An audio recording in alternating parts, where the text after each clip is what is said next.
uji materi ke Mahkamah Konstitusi, permohonan uji materi undang-undang apa, tetapi hakim akan memberikan namanya putusan, bukan penetapan. Ya. Nah, tadi saya sampaikan permohonan diajukan ke pengadilan niaga. Pengadilan niaga ini pengadilan khusus di lingkungan pengadilan negeri. Tidak ada di lingkungan pengadilan lain. Militer apalagi karena pidana militer. Tun apalagi karena itu adalah KTUN pejabat tun. Agama Pak, karena di sana ada ekonomi syariah, tidak ada. Baik yang ekonomi syariah maupun konvensional, kalau ngajukan pilot ya ke pengadilan niaga yang ada di pengadilan negeri. Ya, sekarang ada banyak orang mengatakan, loh ini kan perlu karena pengadilan agama berwenang menangani ekonomi syariah. Kenapa kok ke pengadilan negeri? Nah, karena begini ya, kalau pilot itu yang diurus itu semua kreditornya. Misalnya ya, Kaji Ahmad ya pinjam pembiayaan di bank syariah X ya. Misalnya pembiayaan murabaha ya. Kemudian Kaji Ahmad nggak bayar. Ya. Taruhlah misalnya bank syariahnya mengajukan pilot syariah di pengadilan agama. Loh, yang terkena akibat kepailitan itu bukan orang-orang yang bertransaksi berdasarkan syariah saja, tapi semua kreditornya. Ya, karena itu lebih tepat ya ke pengadilan negeri. Ya. Karena apa? Karena dia akan bertransaksi dengan bank umum dan lain sebagainya, kan nggak bisa kemudian semuanya didasarkan pada syariah saja. Begitu. Itu filosofinya demikian. Nah, di samping mengadili permohonan pilot juga hal-hal lain. Hal-hal lain maksudnya begini, Bapak Ibu. Setelah dinyatakan pilot, ada sengketa-sengketa yang timbul dari pengurusan dan pemberesan harta pilot, maka gugatnya itu ya ke hakim pemutus pilot. Namanya gugatan lain-lain. Jadi jangan ke pengadilan negeri ya Bapak Ibu ya. Kalau yang terkait dengan perusahaan yang pilot atau orang yang pilot. Ya, kalau sudah dia pilotkan terkait dengan pemenuhan kewajiban yang terkait harta pilot, jangan gugatan ke pengadilan negeri dan apalagi ke arbitrase. Meskipun kontraknya arbitrase, gugatnya ke pengadilan niaga karena dia sudah pilot. Ya, itu demikian ya. Nah, hukum acaranya tadi ada di Undang-Undang 37. Kalau nggak ada di Undang-Undang 37, ya berlaku hukum acara perdata. HIR kalau Jawa Madura, kalau di luar Jawa Madura, RBG, Reglement Buiten Gewesten ya. Mungkin saudara yang di Mataram Lombok sudah familiar dengan RBG. Kalau di Jawa namanya HIR. Loh kok beda-beda Pak ya? Ini dulu politik zaman Belanda itu ya itu politik divide et impera itu dibeda-bedakan ya, dibeda-bedakan. Mestinya kalau sudah merdeka ini ya dijadikan satu. Cuman menyusun hukum acara perdata nasional ini setengah mati sudah berpuluh-puluh tahun. Seperti juga hukum materinya hukum perdata ya untuk menggantikan BW kita juga setengah mati. KUHP juga setengah mati karena di situ banyak kepentingan privat maupun kepentingan publik. Nah ini tadi sudah saya sampaikan permohonan pilot atau PKPU harus dengan advokat. Tapi kalau yang termohonnya itu boleh advokat, boleh tidak. Maksudnya begini, kalau bank memiliki tagihan pada perusahaan A, bank mau mengajukan pilot perusahaan A, maka bank harus menguasakan pada advokat. Tapi kemudian termohonnya perusahaan A, boleh dengan advokat, boleh dengan tidak dengan advokat. Jadi permohonannya yang harus dengan advokat. Ya. Kecuali yang ketiga tadi, yang kejaksaan, OJK, Menteri Keuangan itu nggak perlu pakai advokat karena dianggap dia sudah tahu. Ya. Tadi sudah saya sampaikan putusannya dijatuhkan paling lambat 60 hari. Dan ini efektif karena sudah 22 tahun saya amati terus ya. Makanya kalau sidang Wan Prestasi itu bisa seminggu sekali atau bahkan 2 minggu sekali, tapi kalau pilot bisa-bisa seminggu 2 kali. Malah kalau PKPU itu tidak 60 hari, 20 hari, seminggu bisa 3 kali, begitu ya. Tapi meskipun 60 hari, kalau hakim memutuskan lebih itu tidak ada sanksi secara hukum acara. Maksudnya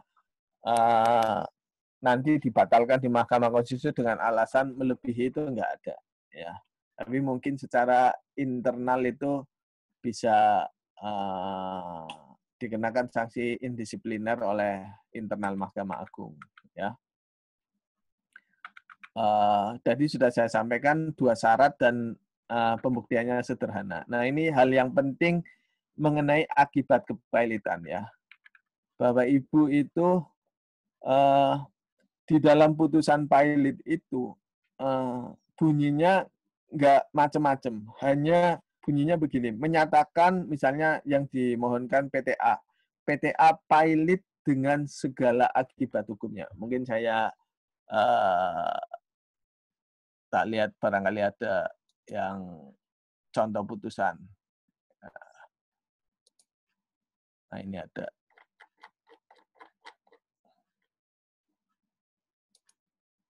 Saya stop share dulu nih, tak liatin contoh putusan.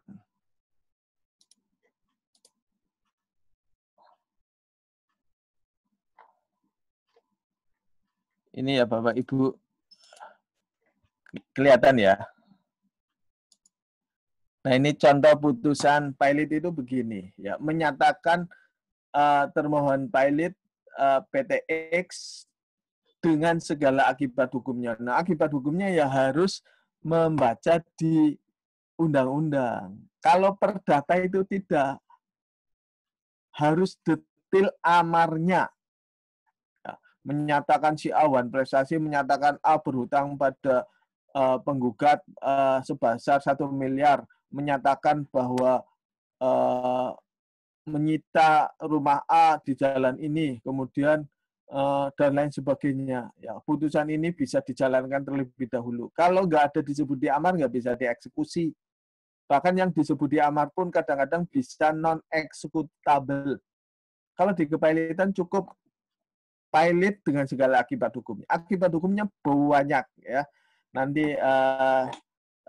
saya jelaskan. Karena itu perlu memahami mengenai akibat kepailitan ini. Ya, ini saya share lagi.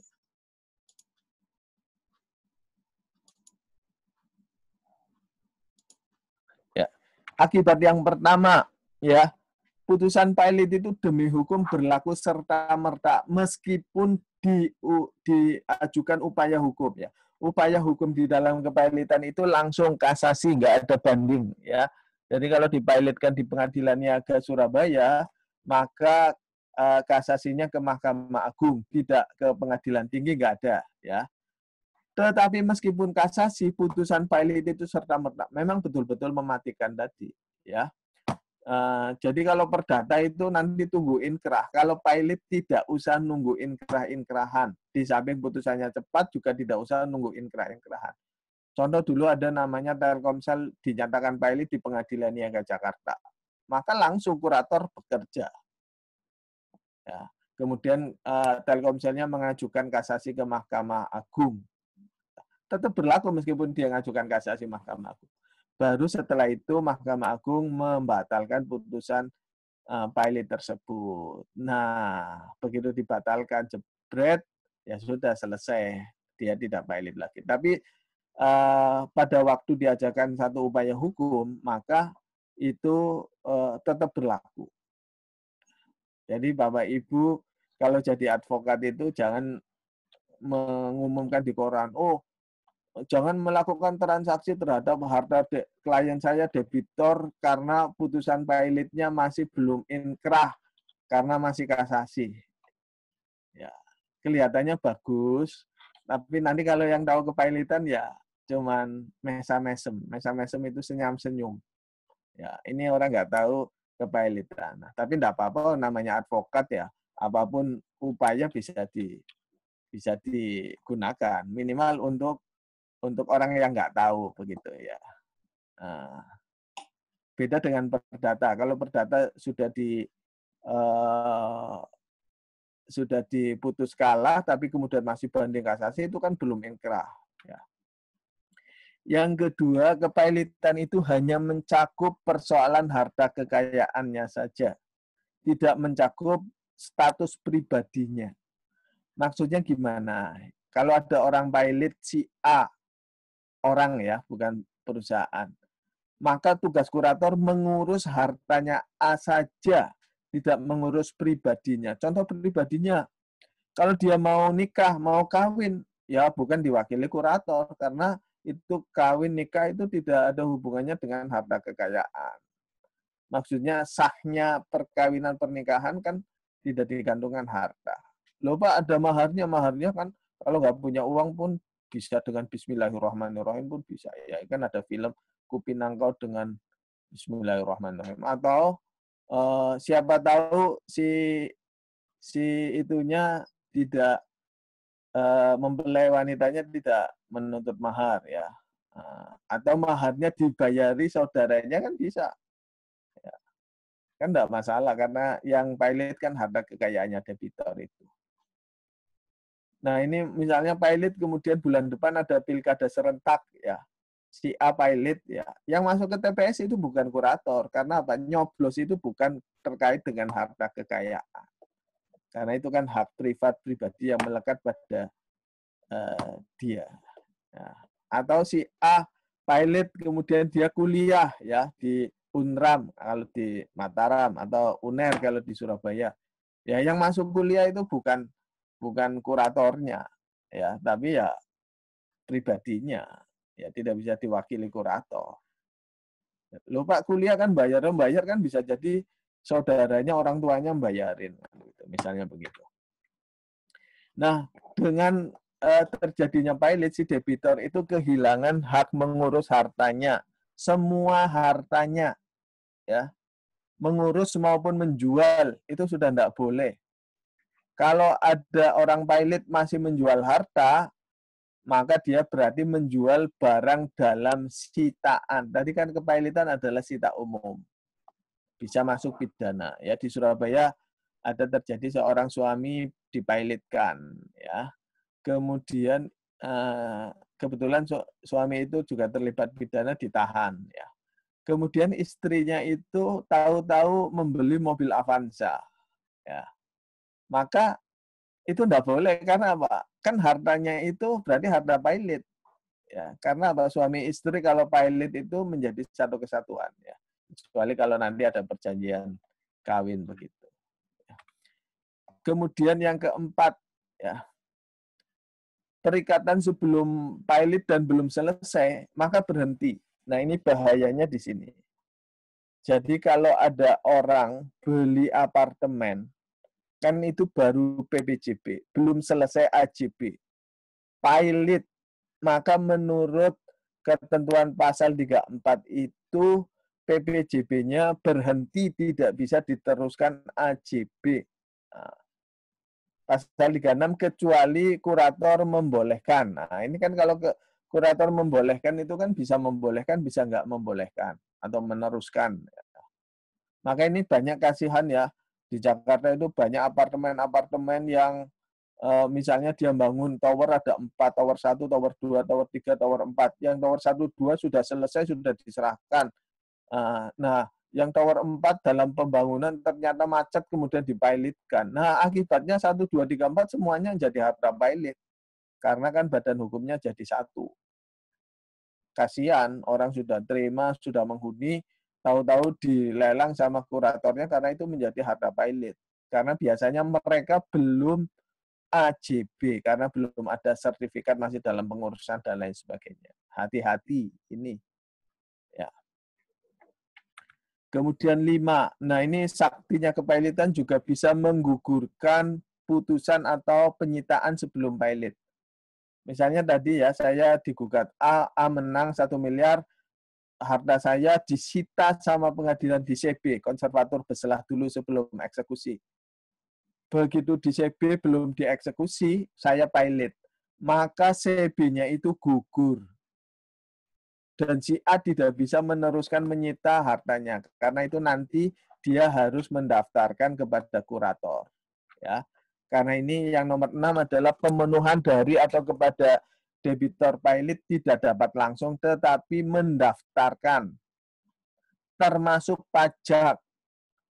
Ya, di Bali ada kasus orang pilot kemudian dia berhutang pada pajak, pajaknya nggak mau mendaftarkan kepada kurator, tapi maunya menagih kepada orang tersebut. Maka nggak bisa. Karena undang-undang mengatakan bahwa pemenuhan dari atau kepada debitor pilot tidak dapat langsung, tetapi harus melalui kurator. Nanti kurator akan memverifikasi. Memverifikasi itu maksudnya ya mengecek apakah betul utang itu beneran atau utang-utangan atau yang disebut kreditor fiktif atau kreditor yang memarkup, itu perlunya verifikasi di situ. Ya. Kemudian tadi sudah. Nah, kalau saudara jadi kurator, maka bisa mem-PHK pekerja. Ya pasti dibolehkan. Karena apa? Karena begitu pilot itu pada dasarnya kegiatan operasionalnya itu harus berhenti. Ya, tidak boleh dilanjutkan. Kecuali nanti ada namanya going concern. Minta kepada hakim untuk usahanya diteruskan. Kalau nggak minta dan tidak ada penetapannya, ya berhenti. Nah, ini ada satu hal yang efektif di kepailitan, tapi tidak efektif di keperdataan, ada namanya aktio pauliana. Maksudnya begini, ya. Sebenarnya di perdata juga umum juga ada, tapi jarang dikabulkan dan jarang dilakukan, karena rumit dan lain sebagainya. Maksudnya begini, kalau seseorang dipilotkan, misalnya dia dipilotkan sekarang bulan Juni 2020, ya. Ternyata sebelum Juni 2020 dia menjual hartanya ke macam-macam, menghibahkan, menjual dan lain sebagainya pada bulan Januari tahun ini atau tahun lalu bagi-bagi hartanya kepada para keluarganya supaya nanti kalau pilot itu sudah habis, ya maka tindakan si debitor yang pilot yang menghambur-hamburkan hartanya atau mengalihkan hartanya itu sama kurator bisa digugat, dibatalkan. Ini namanya gugatan aktio pauliana. Jadi kalau misalnya debitor sebelumnya tahun lalu menjual atau menghibahkan pada anaknya, ya dibatalkan hibah tersebut, berarti rumahnya masuk menjadi harta pilot. Kalau dia menjual murah ke temannya, bisa dibatalkan ya, sehingga rumahnya masuk pilot. Ya. Atau juga dia mengalihkan dalam bentuk lain, ya sepanjang itu tidak diwajibkan oleh hukum. Kan jual rumah kan tidak wajib, hibah juga tidak wajib. Ya, hibah tidak wajib. Oke, itu namanya gugatan aktio pauliana. Nah, kreditor di dalam kepailitan itu ada 3, ya. Tadi mungkin belum saya jelaskan, sedikit kelewat.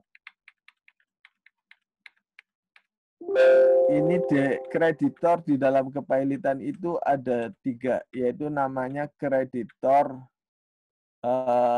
separatis, ya ditulis saja. Ya. Yang kedua kreditor preferen, yang ketiga kreditor konkuren. Mungkin di bagian lain saya lupa anunya. Ini ya. Jadi kreditor di dalam kepailitan itu ada 3 jenis. Separatis, preferen, konkuren. Yang nomor 1 itu memegang jaminan kebendaan. Yang nomor 2 dan 3 tidak memegang jaminan kebendaan. Kenapa disebut separatis? Separatis itu terpisah. Artinya apa? Kreditor yang sudah memegang jaminan kebendaan ya sebenarnya itu dipisahkan dari kepailitan. Dia nanti dibayar khusus dengan hartanya itu, ya, sedangkan yang preferen konkuren tidak. Ya. Itu yang pertama. Nah, terus bedanya, jadi kreditor separatis adalah kreditor pemegang jaminan kebendaan. Ada tulisannya kebendaan ya. Kalau jaminan perorangan, personal garansi itu tidak masuk pada separatis. Terus yang dua preferen dan konkuren sama-sama tidak memegang jaminan kebenaran, bedanya apa? Bedanya kalau preferen ada undang-undang yang menyatakan, ada pasal yang menyatakan dia didahulukan. Contoh kreditor preferen itu apa? Contohnya pajak. Ya, pajak itu di Undang-Undang Perpajakan mengatakan begini, tagihan negara atas pajak itu didahulukan dari tagihan lainnya. Berarti tagihan pajak itu preferen. Di Undang-Undang 13 2003 tentang Ketenagakerjaan, di salah satu pasalnya bunyinya begini, apabila perusahaan pilot, hak-hak buruh itu didahulukan. Berarti apa? Hak buruh terhadap perusahaannya yang pilot dia didahulukan. Saya contoh satu lagi. Di dalam Undang-Undang 40 2014 tentang perasuransian itu dikatakan begini, kalau pemegang polis perusahaan polisnya itu pilot, maka dia didahulukan. Ya. Misalnya Jiwasraya pilot misalnya, tapi ini enggak pilot ya. Atau tadi ada Bumi Asih Jaya ya pilot, ini fakta. Nah, maka pemegang polis Bumi Asih ini didahulukan daripada kreditor konkuren lainnya. Jadi syaratnya dia menjadi preferen, ada pasal yang membunyikan bahwa dia adalah didahulukan. Sedangkan konkuren ya dia sudah tidak memiliki jaminan kebenaran, dia juga tidak didahulukan sama undang-undang. Ya, itu namanya kreditor ya. Nah, kreditor separatis ini tidak terpengaruh, artinya apa? Dia nanti jangka waktu tertentu, jadi kreditor separatis itu bank begini, ada aturannya. Begitu pilot yang berlaku adalah dia terkena stay, masa tunggu 90 hari. Artinya apa? Bank tidak bisa mengeksekusi 90 hari. Karena apa? Berhenti dulu. Ya, ibaratnya kalau orang cerai itu ya ada masa idahnya. Ya, nggak boleh langsung nikah kalau yang cewek. Ya. Nah, ini bank juga pemegang jaminan kebenaran, nggak boleh mengeksekusi. Berhenti 90 hari dulu.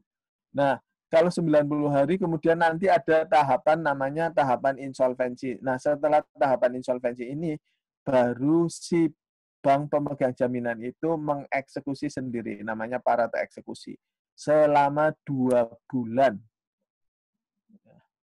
Kalau 2 bulan tidak laku, ya maka dikembalikan kepada kurator untuk kurator yang melakukan eksekusi. Nanti hasilnya tetap digunakan untuk membayar utangnya pemegang jaminan itu, tapi tentu setelah dikurangi dengan biaya-biaya kepailitan. Mohon izin Pak Pemateri. Ya. Kita masih ada waktu 10 menit untuk ya, saya selesaikan. Nanti kita sisakan 30 menit untuk dialog dengan peserta. Baik, ya sudah saya perkirakan 10 menit lagi selesai ya.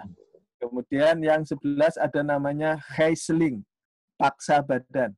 Kalau si debitor itu tadi kalau yang aksio pauliana sudah banyak contohnya dikabulkan sama pengadilan.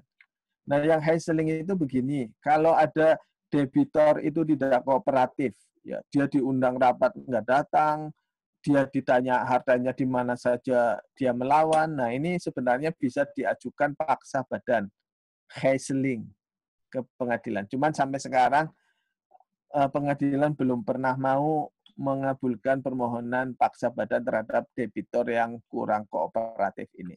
Ya.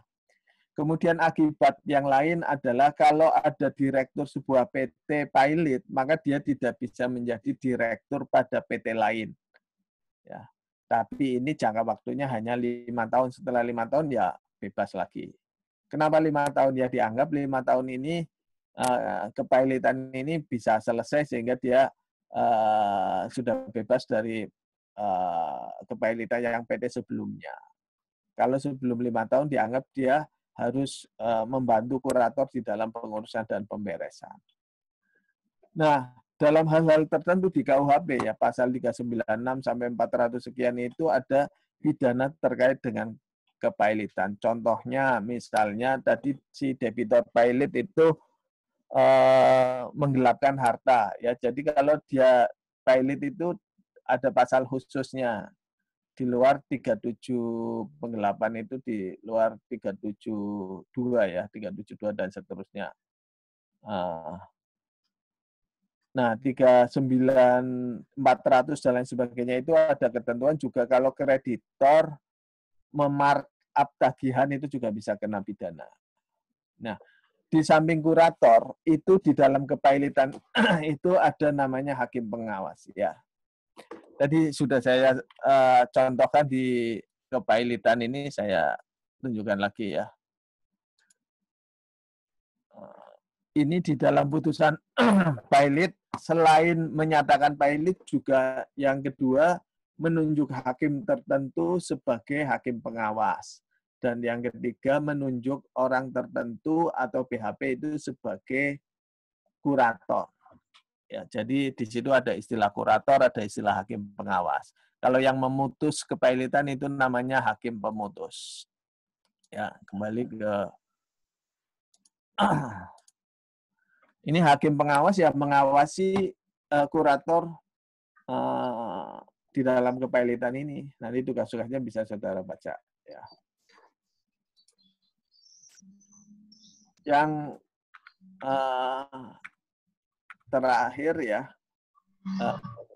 ada namanya renvoy prosedur di dalam kepailitan. Ini maksudnya begini. Ya. Tadi kan tugas kurator satu mendata asetnya debitor, yang kedua mendata piutangnya dari para kreditor atau utang debitor kepada kreditor. Yang keempat, yang ketiga adalah membagi harta terhadap kreditornya. Nah, waktu mendata piutang-piutang tersebut itu kan kadang-kadang tidak sepakat. Misalnya begini, bank ngajukan tagihan 10 miliar, utang pokoknya 6 miliar, bunganya 2 miliar, dendanya 2 miliar. Itu kan dibesar-besarin. Itu kurator bisa nolak. Oh enggak, ini cuma 6 miliar, bunganya cuma 1 miliar, jadi 7 miliar. Ditulis 7 miliar. Sementara bank ngotot 10 miliar. Nah, kalau terjadi bantah-bantahan ini dan tidak bisa diselesaikan hakim pengawas, maka si bank itu bisa menggugat namanya prosedur renvoy. Meminta ke hakim, ya hakim yang memutus pailit itu kan majelis hakim 3 ya. Kalau hakim pengawas 1 yang ditunjuk sama hakim pemutus. Nah, itu namanya prosedur renvoy. Meminta kepada hakim, hakim ini loh tagihan saya 10 miliar tapi dicatat sama kurator 7 miliar. Nanti akan terjadi jawab jinawab ya, bukti pembuktian dan lain sebagainya. Kemudian hakimnya bilang, oh ini 8 miliar ya. Jadi kan tadi ditulis sama kurator 7 miliar, diklaim sama bank 10 miliar. Tapi hakimnya sudah 8 miliar ditetapkan jebret ya, 8 miliar. Itu namanya prosedur renvoy. Nah, yang terakhir dari bagian kepailitan itu ada namanya PKPU, penundaan kewajiban pembayaran utang. Tadi saya sebutkan kalau kepailitan itu mematikan, dalam tanda kutip, saya analogikan racun. Maka ada penawar racun tersebut namanya PKPU. Maksudnya apa? Kalau orang itu dimohonkan pailit, ya, maka dia bisa menangkis kepailitan tersebut. Hakim, saya jangan dipailitkan, tapi ini saya mengajukan penundaan kewajiban pembayaran utang. Maka hakim harus mengabulkan PKPU dulu daripada memutus pailit. Ya. Nah, terus maksudnya apa PKPU itu? PKPU itu tadi kan ngajukan PKPU, hakim akan memberikan masa, kalau yang pertama 45 hari itu, ya, waktu masa tersebut yang diberikan undang-undang agar si kreditor dan debitor itu memusyawarahkan cara-cara pembayaran, alias merestrukturisasi. Kalau tadi nggak PKPU kan langsung pailit, langsung ditunjuk kurator, langsung nanti pemberesan setelah proses pengurusannya selesai. Tapi kalau kemudian mengajukan PKPU, ditunda kepailitannya. PKPU dulu, musyawarah dulu, ya 45 hari. Kalau tidak cukup, maka bisa namanya PKPU tetap itu maksimal 270 hari. Berarti apa? Kan setelah misalnya begini, ini musim COVID pandemi ya, perusahaan diajukan pailit. Kemudian perusahaan mengajukan, lah jangan pailit dulu PKPU. Nah, hakim memutus PKPU, dan selama PKPU ini, maka perusahaan tersebut mengajukan, ini loh, nanti saya akan bayar begini-begini. Kalau kreditornya setuju, maka disepakati perdamaian tersebut. Maka kepailitannya dicabut, PKPU-nya berakhir, maksudnya nggak jadi pilot, bukan dicabut karena tadi kan belum dinyatakan pilot. Nah, maka kemudian disahkan perdamaian tersebut. Ya, itu namanya PKPU. Nah, PKPU yang ajukan juga sama seperti pilot, ya 2+1 tadi 2 syarat. Nah, ini ada PKPU murni dan PKPU tangkisan. Tangkisan itu kalau tadi nangkis supaya tidak dimohonkan pilot, kalau PKPU murni itu artinya tidak ada pengajuan pilot, tapi si debitur itu memprediksi tidak akan mampu, maka bisa mengajukan PKPU tersebut. Ya. Kalau PKPU sementara itu maksimal 45 hari, kenapa disebut sementara? Karena hakim yang memutuskan, karena ada pengajuan maka hakim memutuskan. Nah, setelah berikutnya kalau mau menambah waktu itu namanya PKPU tetap harus melalui persetujuan kreditornya. Ya. Ini korumnya bisa saudara lihat di slide ya, ada ada kreditor konkuren dan juga kreditor separatis yang harus menyetujui. Nah, kalau di dalam kepailitan itu ditunjuk namanya kurator, kalau di dalam PKPU ditunjuk namanya pengurus. Ya. Maka kalau saudara itu lihat papan nama di pinggir jalan, advokat misalnya Joni, ya, di dalamnya kurator dan pengurus, itu maksudnya kurator, dia juga bisa kurator kepailitan dan juga pengurus PKPU ya. Jadi bukan kurator dan pengurus itu pengurus yayasan, itu bukan ya. Maksudnya kalau kurator dan pengurus ya pengurus namanya pengurus PKPU ini. Nah, kalau dalam PKPU ini tidak ada tidak ada pemberesan harta. Jadi tugas pengurus itu, kalau tadi tugas kurator kan menginventarisasi harta pilot dan menginventarisasi utang-utangnya debitor. Kalau di dalam PKPU hanya menginventarisasi utang-utangnya, tidak menginventarisasi harta pilot. Jadi perusahaan masih tetap jalan, cuman si direksinya itu didampingi sama pengurus. Jadi kalau direksinya mau menjual aset itu harus persetujuan pengurus. Mau melakukan tindakan yang penting harus dengan persetujuan pengurus. Ya. Jadi si perusahaan tersebut tidak kehilangan kewenangannya, tapi dia tidak bebas lagi. Ya. Dia boleh sementara itu tidak bayar utang terus, tidak bayar. Tetapi PKPU itu bisa menjadi pilot kalau ya perdamaian yang diajukan sama debitor itu ditolak kreditor. Ya. Oh ditolak, nggak layak. Ini kan misalnya ada yang ramai adalah yang PKPU Koperasi Indosuria. Nah, kemudian Indosuria itu nawarkan ini loh, nanti uang kalian akan tak bayar yang tagihannya sekian-sekian, sekian tahun, yang sekian-sekian tahun. Nah, kalau mereka setuju, ya berarti sudah disahkan. Kalau nggak setuju, maka akan berakhir dengan kepailitan. Ya, itu inti daripada PKPU itu di situ. Nah, saudara bisa membaca referensi saya menyusun buku ini ya. Kalau dulu sampulnya hitam, sekarang sampulnya putih, saudara bisa beli di online, Bukalapak dan lain sebagainya. Nah, itu bisa nanti didalami ya. Nggak terlalu tebal, cuma 500 halaman saja. Ya, itu hasil riset saya 7 tahun 99 sampai 2006 waktu riset doktor saya ya. Demikian Pak Moderator, setengah jam berikutnya. Siap.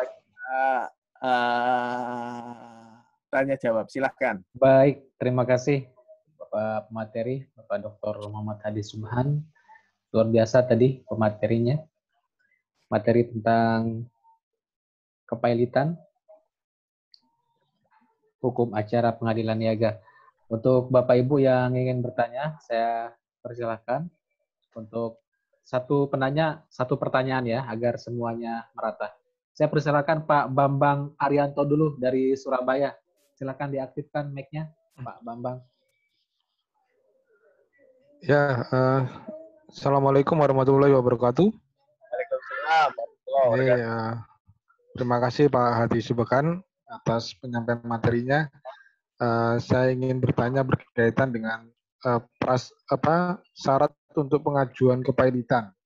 Tadi kan memang disampaikan syaratnya kan sederhana Pak, cuma 2 kreditor ya. 2 kreditor. Nah, 2 kreditor 2+1 ya, 2. Nah, ini kan kalau saya perhatikan syarat ini memang mungkin mudah sekali gitu ya. Mudah sekali karena kita tahu lah banyak debitor itu pasti kreditornya lebih dari 2. Gitu kan. Apalagi yang besar-besar itu pasti lebih dari 2. Sehingga dengan syarat ini kok kayaknya sepertinya itu memailitkan sebuah perusahaan itu mudah. Yang penting kreditornya mau jadi ikut terlibat di situ, perusahaan itu pilot. Padahal mungkin secara keuangan perusahaan itu masih bagus, itu kondisinya masih baik, tapi karena ada yang gugat terus ternyata dipilotkan, terus jadi perusahaannya jadi nggak baik gitu. Nah, ini apakah selain syarat itu apakah ada juga penilaian tambahan gitu? Kalau cuma syaratnya cuma 2 itu kan jadinya pokoknya pasti dia punya utang ke saya, ya sudah. Semua perusahaan pasti kreditornya lebih dari 2 gitu. Nah, ini apakah nggak terlalu, jadi kayak gini, saya kadang-kadang teman itu kayak modus memailitkan perusahaan, cari aja 2 orang kreditor, nanti kita pilotkan, padahal perusahaannya nggak apa-apa, masih sehat semua gitu loh. Ini mohon petunjuknya kalau yang seperti ini bagaimana? Iya, silakan langsung ditanggapi. Ya, oke. Maka jawabannya satu, Pak. Kalau tidak ingin dipilotkan, ya utangnya dibayar, Pak. Ya, itu saja ya. Karena, Pak, saya asetnya banyak, Pak. Nggak adil kalau saya pilot. Ya, terus memangnya adil kalau orang nggak bayar utangnya juga, ya. Makanya ada filosof ya yang mengatakan keadilan yang tertinggi itu adalah ketidakadilan. Maksudnya begini, ya. Mungkin dia pilot itu tidak adil bagi dia, tapi dia tidak membayar utang adalah tidak adil bagi orang lain. Sehingga kalau dia pilot itu adil bagi yang tidak dibayar, tapi ketidakadilan bagi yang ngemplang utang itu tadi, begitu ya. Itu sebenarnya kata kuncinya itu adalah utang. Yang kedua, sebenarnya tidak lebih mudah dari gugatan wan prestasi. Malah kalau gugatan wan prestasi itu tidak perlu ada 2 kreditor. Utangnya yang satu tidak dibayar pun kan bisa mengajukan gugatan wan prestasi. Jadi sebenarnya pilot itu adalah wan prestasi plus itu tadi, ya, plus 1 kreditor. Maka saya tadi kan menyatakan bahwa pilot itu syaratnya 1 wan prestasi, ya, 2 memiliki 2 kreditor. Wan prestasi itu kan berarti ada utang yang tidak dibayar. Jadi kalau bilang pilot itu lebih mudah daripada wan prestasi itu salah, karena syaratnya pilot itu wan prestasi, malah ada plusnya adalah plus 2 kreditor. Jadi kalau ada orang wan prestasi tidak memiliki kreditor lain itu nggak bisa pilot. Ya. Nah, cuman banyak orang memahami bahwa ini kan pembuktian sederhana berarti menyederhanakan masalah. Tidak. Justru pembuktian sederhana itu lebih sulit dari pembuktian biasa. Gini Pak, kalau pembuktian biasa saya ibaratkan satu kertas ini, kalau pembuktian sederhana itu kan harus clear, saya ibaratkan 1 titik di sini. Karena apa? Utangnya itu harus clear, ya ada bukti otentik, ada pengakuan, atau ada yang jelas, atau cetok. Bapak kan orang Surabaya itu cetok. Jadi kalau orang memanah ini, lebih mudah kena kertas atau lebih mudah kena titik yang ada di sini? Lebih mudah kena kertas. Berarti apa? Membidik kepailitan mestinya itu lebih sulit. Karena apa? Harus ada pembuktian sederhana. Kalau di dalam wan prestasi itu tidak perlu ini, bukti ini saja itu bisa. Ya, bukti ini saja. Tetapi sekali lagi betulnya Bapak, ada banyak penyalahgunaan. Tapi ini bukan berarti kemudian pilotnya itu buruk. Seperti tadi saya sampaikan, pernikahan itu suci kan Pak ya? Ya. Tapi ada Pak orang yang menyalahgunakan pernikahan? Ada. Ya. Seperti ini kalau ada yang bergerak di bidang pendidikan tinggi, misalnya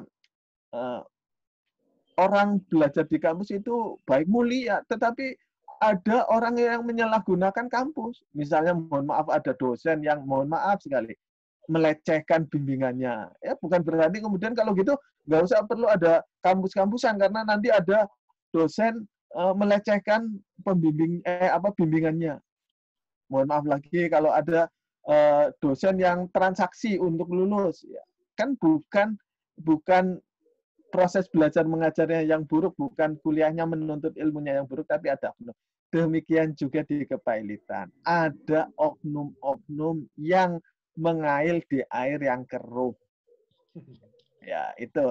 Ya, tapi bukan berarti kemudian kepailitannya itu buruk. Jadi kepailitan itu ada di semua sistem hukum di dunia. Bukan hanya di Indonesia saja. Kalau di Indonesia saja, oh berarti Indonesia hanya ada kepailitan. Enggak, di Amerika ada, di Belanda pun ya 80% kepailitan kita masih sama dengan Belanda karena kita masih mengadopsi dulu namanya Felissimon Verordening ya, peraturan kepailitan, kemudian diperbarui Undang-Undang 498 sekarang dengan 37 2004. Undang-Undang 37 2004 itu ya 80% dari peraturan kepailitan. Nah, sekarang di Belanda peraturan kepailitan masih dipakai tapi ya dengan beberapa tadi perbaikan-perbaikan. Jadi Bapak kalau mau membela klien yang debitor, kalau utangnya nggak menjanji kalau bahasa Surabayanya, ya tadi, misalnya dia punya aset 20 triliun, ditagih 500 juta. Saya juga melihat, oh ini 500 juta orang bulat. Bukan karena di diperas. Ya, beda ya, kalau diperas kan harus dilawan kan ya, kalau pemerasan kan ya. Tapi ini orang bulat ya, maka saya katakan bayar aja begitu daripada nanti pailit begitu ya. Dulu saya waktu riset, pernah berpendapat seperti itu. Ini kok permisif itu gampang, padahal bahaya. Tapi ternyata kemudian kita menggunakan teori namanya dari Lawrence Friedman bahwa hukum itu ada 3 pilar yang menyangga, substansi, struktur, kultur. Ternyata kultur kita di keperdataan itu ya agak macet-macet, panjang, eksekusinya sulit kan ya Pak ya. Ini beberapa ya, tapi tidak semua. Ya. Kemudian tapi dengan kepailitan kan cepat, kemudian eksekusinya ada hakim pengawas, ada kurator ya. Nah, yang kedua kultur. Ya, kultur itu budaya di kita ya. Terhadap utang itu kita permisif. Permisif itu gampang Pak. Ya utang. Ya seperti tadi, ya orang perusahaan besar gitu suruh bayar 500 juta masih bulat begitu ya. Ya maka kemudian diimbangi dengan kepailitan yang represif. Baik. Apalagi struktur, satu lagi. Struktur ini misalnya punya jaminan. Jaminan kita ini tidak kuat, Pak. Hukumnya. Ya. Jadi jangan dibayangkan mudah mengeksekusi jaminan. Apalagi yang terakhir putusan MK tentang fidusia yang mengatakan nggak boleh eksekusi, para eksekusi harus ke pengadilan. Itu kan nggak masuk akal. Bagaimana mungkin leasing ya, yang kemudian fidusia pembiayaan konsumen sepeda motor ya mungkin utangnya 10 juta harus ngurus ke pengadilan, Pak. Itu ibaratnya hilang kambing, itu ongkosnya jual sapi, Pak. Nggak mungkin. Akhirnya karena itu maka kepailitan menguat. Ya kalau kita belajar di SMP dulu tadi ada hukum namanya hukum bejana berhubungan. Kalau di sini ini gini ya di sini gini. Kalau di sini gini ya nanti di sini gini. Keseimbangan. Begitu Pak Bambang. Ya, terima kasih Pak. Utangnya harus dibayar dulu berarti. Dawan prestasi dulu tadi ya. Bagus sekali pertanyaannya Pak Bambang.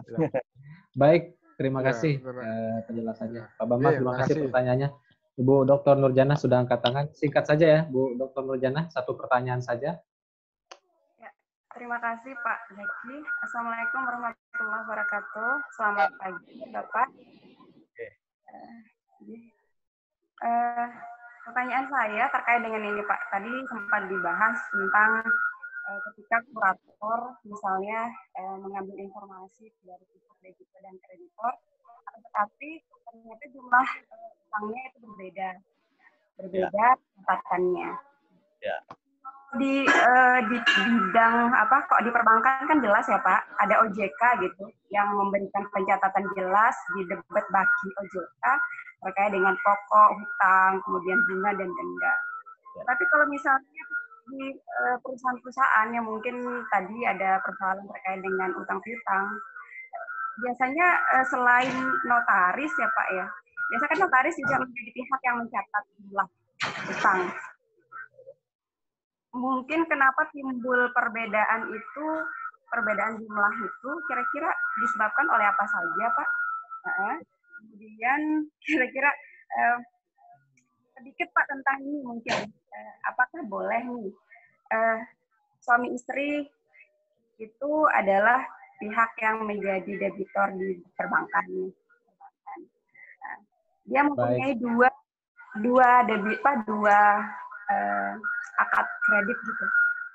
Itu peluang untuk dia digugat atau dipilotkan itu seperti apa Pak? Ketika Dewan Prestasi gitu. Itu saja. Terima kasih. Assalamualaikum warahmatullahi wabarakatuh. Baik, silakan langsung ditanggapi Pak Pemateri. Jadi, Bu, faktor adanya perselisihan jumlah utang ya. Pertama, kalau soal mengenai bunga itu kadang-kadang berselisih mengenai jumlah bunga, juga kemudian denda atau kemudian prestasi yang lain. Contohnya begini, Bu, misalnya Ibu bangun rumah sama kontraktor. Ibu merasa bahwa kontraktor itu baru menyelesaikan 80%. Ya. Sementara kontraktor bilang itu loh sudah 100%. Kalau 100%, misalnya kontraknya 1 miliar, mestinya kan kontraktor dibayar 1 miliar menurut kontraktor. Tapi menurut Ibu, loh ini loh baru 80%, ini masih belum ini, belum itu. Makanya utang saya 200 juta itu belum utang. Karena apa? Kamu belum menyelesaikan. Nah, hal-hal yang seperti ini yang bisa jadi kemungkinan ada perbedaan soal jumlah utang tersebut. Kalau bank malah banyak kadang-kadang dendanya itu enggak kira-kira gitu, didenda, dipenalti dan lain sebagainya, ngitungnya itu. Makanya kan kalau kita dengar utang 5 miliar sekarang jadi 8 miliar atau 10 miliar ya, karena itu bunganya bisa berjalan, bunga berbunga ya. Ngitung bunga aja ada kadang-kadang ada bunga namanya apa? Tunggal, ada yang bunga berbunga atau majmuk atau apa begitu ya. Itu kadang-kadang seperti itu. Itu kalau bank. Kalau dengan antar perusahaan ya macam-macam. Contohnya lagi misalnya dagang ya. Ibu berdagang dengan perusahaan Ibu dengan perusahaan yang lain ya. Misalnya Ibu beli material ya untuk suatu garmen begitu. Ibu merasa loh ini loh kualitasnya enggak 100%, maksudnya enggak sesuai yang kita sepakati, tapi kualitasnya agak berkurang. Makanya saya bayarnya cuma segini begitu. Harganya mestinya segini. Nah, itu hal-hal yang gitu bisa jadi itu terjadi perselisihan tentang jumlahnya utang tersebut. Dan lain-lain, ini sekedar contoh saja. Yang kedua, suami istri yang masing-masing punya kredit atas nama masing-masing, kita tahu bahwa di dalam KUH Perdata kita BW itu sebenarnya ada pasal yang mengatakan bahwa seorang istri menjadi tidak cakap kalau sudah menikah. Tapi kemudian pasal ini diderogasi, dianulir sama SEMA yang 3 nomor 63 oleh Mahkamah Agung. Ini pasal ini nggak berlaku begitu, sehingga seorang istri pun itu cakap melakukan perbuatan hukum. Maka dimungkinkan itu. Cuman begini, bagaimana kalau adanya pilot? Nah, kalau pilot antara suami istri itu tidak ada pemisahan harta, maka terjadi persatuan harta ya. Kalau di Undang-Undang 174 itu harta bersama ya. Kita juga tidak lazim membuat satu perjanjian kawin ya, sehingga kalau pilotnya istri juga pilotnya suami, atau sebaliknya pilotnya suami juga pilotnya istri. Maka meskipun si suaminya tidak pilot, kalau istrinya utang yang satunya tidak dibayar, kemudian dipilotkan oleh bank, maka suami istri akan sama-sama pilot demi hukum itu tadi. Itu demikian Bu Nurjana. Monggo Pak Sabri. Baik, terima kasih. Selanjutnya Pak Laluari, silakan, sudah angkat tangan. Satu pertanyaan Baik, saja. terima kasih. Assalamualaikum Pak Dokter. Salam kenal dari kami di Lombok. Ya, terkait pertanyaan saya, kalau misalnya jaminan yang dijadikan sebagai anggunan di salah satu bank misalnya oleh debitur, ternyata itu terbukti sebagai barang yang masuk kategori sebagai barang dari hasil pencucian uang dan kena sita oleh rumah sitaan negara, rubasan itu, rumah penyimpanan barang sitaan negara. Itu dalam konteks penyelesaian sengketa pilot itu prosesnya seperti apa, Pak? Ya, terima kasih. Ya, saya jawab Mas Zaki ya. Silakan, Ya. silakan. Tiga-tiganya itu luar biasa semua, yaitu saya senang berarti Ibu itu paham kebutuhan, jadi bukan dari dasar. Dilihat dari pertanyaan. Jadi tadi sudah saya katakan bahwa dengan pilot itu maka kita umum. Harta pilot itu dalam sita, Pak, karena itu nggak boleh disita sama aparat. Ya. Bahkan misalnya pernah ada begini, bahkan sita yang pidana yang ada sebelum sita pilot itu bisa digugurkan. Jadi ada kasus nyata di Jakarta ya, Robert Tantular ya, yang kita baca juga itu salah satu mallnya itu disita oleh aparat pidana begitu, penyidik kemudian juga oleh kejaksaan ya. Kemudian perusahaannya pilot, padahal aset itu asetnya perusahaan, maka si kurator itu adalah bisa mengajukan pembatalan sita tersebut di pengadilan niaga. Tadi kan ada gugatan lain-lain.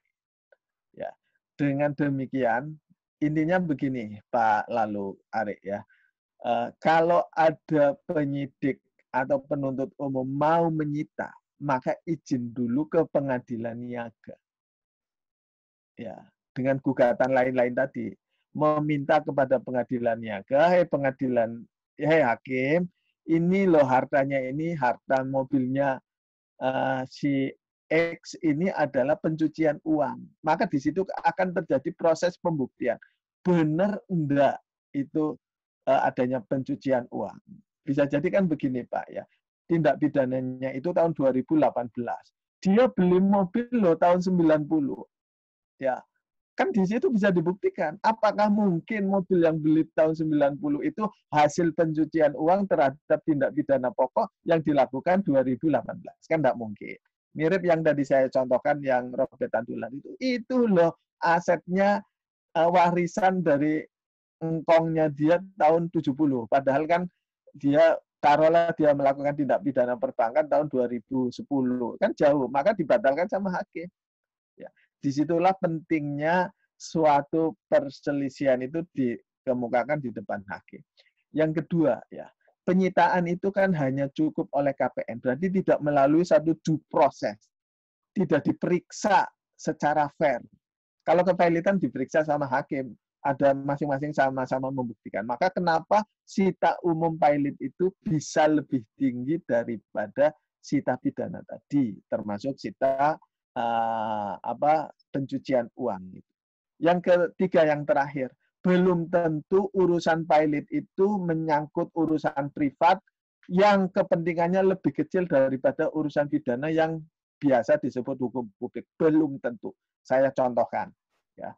Di Makassar itu ada namanya Abu Turs, ya, yang travel yang nipu orang itu 30.000 jamaah nggak diberangkatkan. Ya. Sekarang pilot dia pilot, hartanya Abu Turs ini nanti akan dibagikan kepada 30.000 orang. Taruhlah ada satu orang yang dia melaporkan pidana penipuan. Loh, saya misalnya ada pengusaha dari Arab ya, hotel ya. Dia tidak dibayar sama si Abu Turs. Dia melaporkan penipuan. Kemudian asetnya Abu Turs yang pilot itu tadi disita sama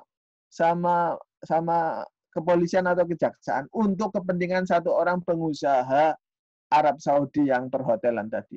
Pertanyaannya, besar mana kepentingan 30.000 orang dengan satu orang pengusaha atas dasar sita pidana tersebut. Jadi belum tentu bahwa pilot perdata itu urusannya privat yang kepentingannya di bawah urusan pidana. Itu adalah semboyan-semboyan yang disampaikan oleh orang-orang hukum publik, orang-orang pidana yang menyatakan bahwa hukum publik di atas hukum privat. Nggak ada. Malah justru di Undang-Undang Dasar 45, saudara bisa cek, di hak asasi manusia itu kepemilikan perorangan itu masuk pada human right. Jadi posisinya tinggi sekali. Ya, tinggi sekali. Ya. Begitu Pak Lalu itu. Tentu kalau Bapak ditanyakan ke guru besar atau ahli pidana yang mengatakan, oh pidana bisa mengalahkan Sita Pilot. Ya silakan. Dua-duanya loh ada pengadilannya, dan dua-duanya saya contohkan tadi ada doktrinnya dan ada jurisprudensinya. Begitu.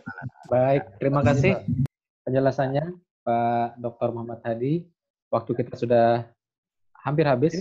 Masih ada waktu 5 menit lagi untuk memberikan closing. Ya.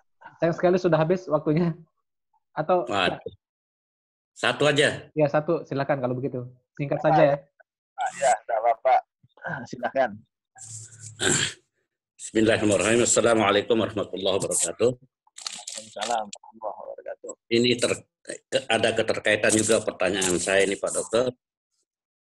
Apakah putusan pilot tersebut tidak berpotensi besar untuk bersifat non-executable karena umpamanya perusahaan ini kan sudah bangkrut dan kemungkinan hartanya sudah tidak dalam penguasaannya dia, dalam penguasaan orang lain. Apakah putusannya itu tidak berpotensi untuk non-executable, Dokter? Mohon penjelasan. Iya, langsung dijawab sekaligus sebagai closing statement-nya. Ya, makanya tadi ada instrumen hukum namanya Aksio Pauliana Pak Taufik. Ya, tadi sebelum pilot itu hartanya sudah dikasihkan orang, ya mohon maaf dikasihkan istri kedua, istri ketiga ya. Nah nanti di Aksio Pauliana dibatalkan Pak. Jadi hartanya udah istrinya ikut kamu tapi hartanya ya masuk kata pilot begitu supaya untuk memperbesar.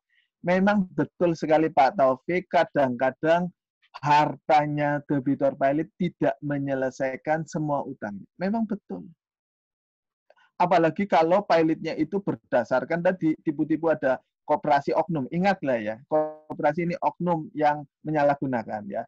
Seperti kita tahu koperasi itu kan manfaatnya luar biasa ya, filosofinya di Undang-Undang Dasar juga ada, di Undang-Undang Perkoperasian dan apa, tapi juga ada orang yang menyalahgunakan. Tadi seperti kepailitan itu juga ada yang menyalahgunakan.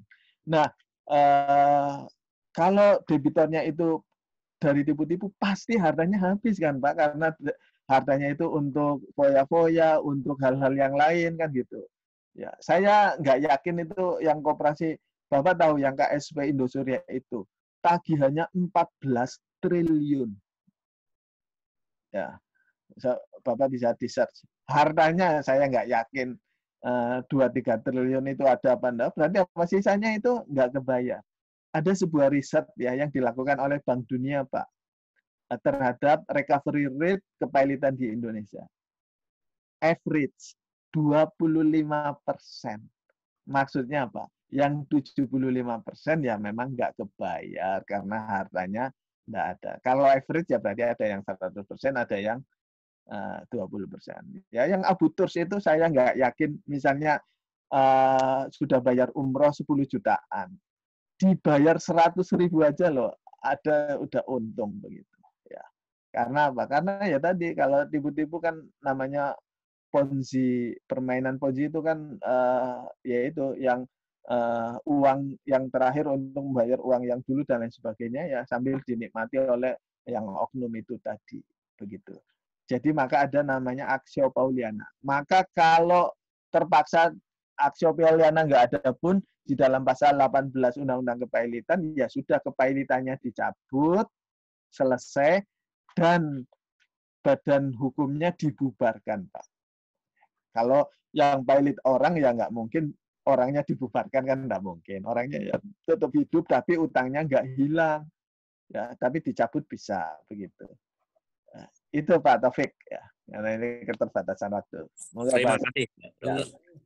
Demikian, silakan saya berikan kesempatan untuk closing statement-nya, Pak Dr. Hadi. Baik, saya ringkas saja. Jadi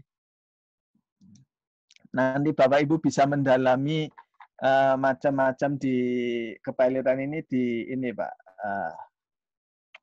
di buku ini ya. Bapak Ibu bisa beli di Bukalapak, Tokopedia ya, online itu kan sekarang serba online ya. Silahkan dipelajari karena di situ ada prinsipnya, ada normanya, ada prakteknya. Intinya bahwa kepailitan itu sebagai sarana untuk menagih utang di luar gugatan wan prestasi. Ada keuntungannya, ada kelemahannya, ya yang tadi sudah saya sampaikan. Sebagai seorang advokat, kepailitan ini adalah instrumen hukum yang sebagai alternatif.